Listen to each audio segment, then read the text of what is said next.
pas le boire dans la télé électrique. Le carte magique, manager Sora, roi de l'énigme. Il sait comment prendre les statistiques. Bonjour à tous, j'espère que vous allez bien. On se retrouve pour une petite vidéo qui va résumer l'interview de Nicolas Julia. Je ne sais pas si vous l'avez vu sur YouTube, je vous mets le lien en commentaire dans la vidéo. Il y a plein de choses hyper intéressantes, beaucoup de positifs évidemment. On va décortiquer tout ça en retenant les idées principales. C'est parti. Avant de commencer, pas sympa, hein, regardez qui a donné un maillot taille L au boss pour la vidéo. Vous auriez pu au moins lui donner un maillot à sa taille. C'était la petite anecdote de ce début de vidéo.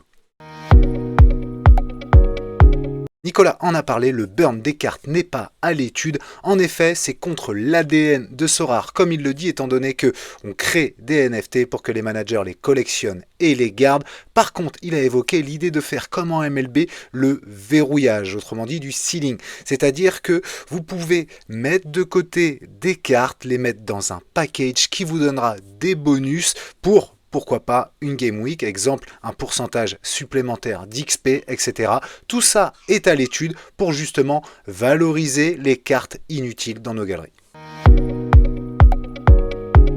L'Arena est vraiment le mode que veut privilégier Sorare. En effet, en testant déjà des compétitions, vous avez vu limitées avec 10 managers qui s'affrontent et les 3 premiers ont de l'essence. Sorare explore un nouveau mode de jeu qui va permettre pour eux de redonner de l'utilité au classique déjà, surtout de pouvoir, pourquoi pas un peu comme sur Rivals, qui fait entre amis et faire des compétitions privées, et enfin, en y ajoutant certainement autre chose que de l'essence, pouvoir valoriser encore plus les classiques en récompensant les meilleurs managers. En tout cas, ce mode Arena est vraiment le fil rouge que Sorare a décidé de travailler pour aller encore plus loin dans le gameplay et faire kiffer les managers.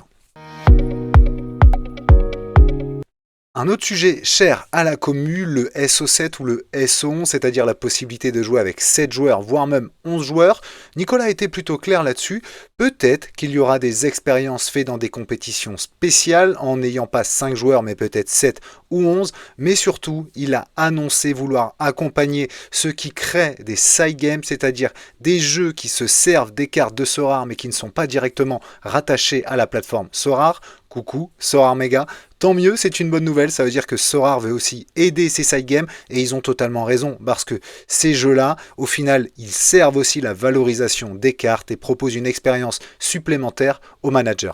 Concernant les DNP et le potentiel sub, Sorare a été plutôt clair là-dessus aussi. Ils sont en train d'explorer le banc, c'est-à-dire pouvoir mettre un joueur sur le banc, mais attention, il faudra faire des sacrifices, il faut que ce soit gagnant-gagnant et Nicolas a été très clair, il ne veut pas que ça force les managers à devoir être connectés tous les week-ends pour voir s'il y a un DNP ou pas. Donc ils sont en train d'étudier justement comment proposer ce banc, mais sans, j'ai envie de dire, fausser, voire même dénigrer le gameplay pour les managers qui sont vraiment occasionnels et qui ne veulent pas être tout le week-end connectés à l'application Sorare.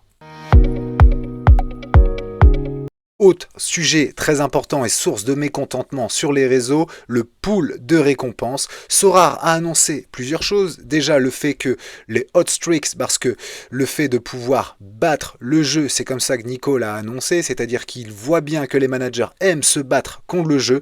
Les paliers hot streaks devraient être explorés sur de nouvelles compétitions et pas uniquement sur de la MLS comme on s'y attendait. Plusieurs annonces devraient arriver sur le sujet d'ici le début de la saison européenne. Ça peut être génial de justement continuer ce côté palier sur de la Liga, de la Bundes ou de la PL. Ça, c'est plutôt la très bonne nouvelle. Ils sont en train également d'ajuster et promettent de nouvelles annonces.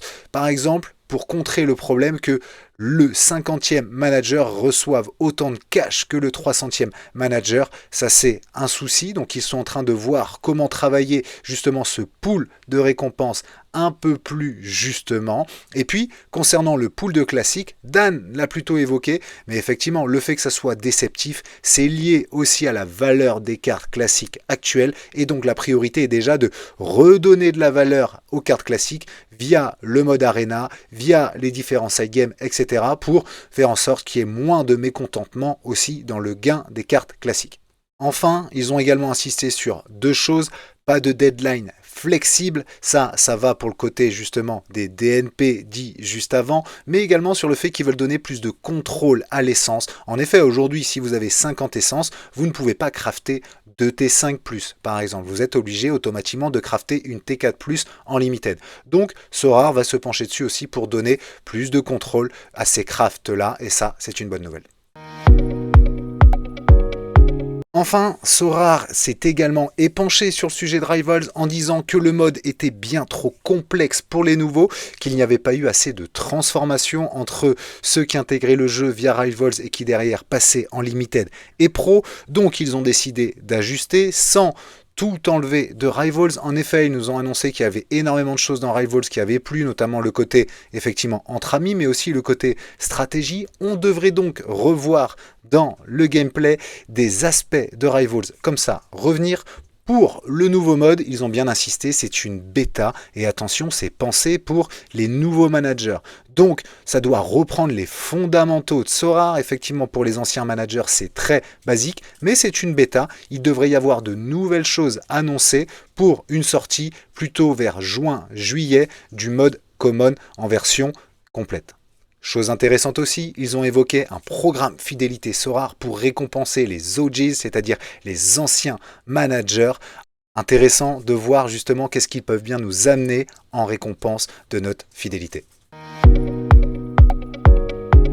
Dernière chose, la situation financière de Sorare et les perspectives d'avenir. Nicolas a été plutôt clair sur le sujet sans pouvoir être totalement transparent étant donné qu'il y a des données confidentielles, mais la situation financière de Sorare s'améliore. Ils ont trouvé un juste équilibre, renégocié des contrats avec des leads avec des montants beaucoup plus appropriés pour éviter de devoir mettre trop de cash justement dans les licences. Donc ça, c'est plutôt intéressant.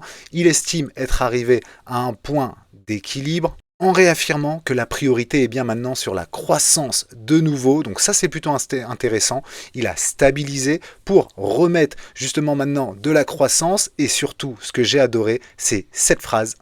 Le travail n'est jamais fini quand on n'a pas 100% des top leagues. Ça annonce de belles choses au niveau des licences. Il n'a pas pu non plus annoncer de nouveaux partenariats, mais ils avaient l'air confiants avec un petit rictus sur le côté en nous disant qu'il y allait bientôt avoir des annonces sur le sujet.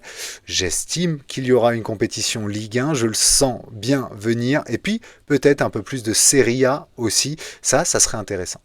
Justement, au niveau des annonces, début juin, il devrait y avoir l'annonce du changement et Nicolas avait déjà hâte de l'annoncer. Ils avaient l'air hyper confiants et avaient hâte d'annoncer ce changement. Je pense qu'il sera de bon augure entre l'écoute de la communauté, la mise en place de nouveautés et du réajustement lié justement au mécontentement qu'il peut y avoir sur les réseaux. Moi, j'ai trouvé ça en définitif de très bon augure avec deux personnes confiante, qui avait le sentiment d'avoir bien travaillé sur ces 2 dernières années pour réorienter, j'ai envie de dire, la barre et le navire pour justement pouvoir proposer maintenant un gameplay beaucoup plus stable et encore plus kiffant pour les managers. Voici donc pour ce petit résumé. N'hésitez pas bien entendu en commentaire à me dire ce que vous en avez pensé, qu'est-ce que vous en retirez.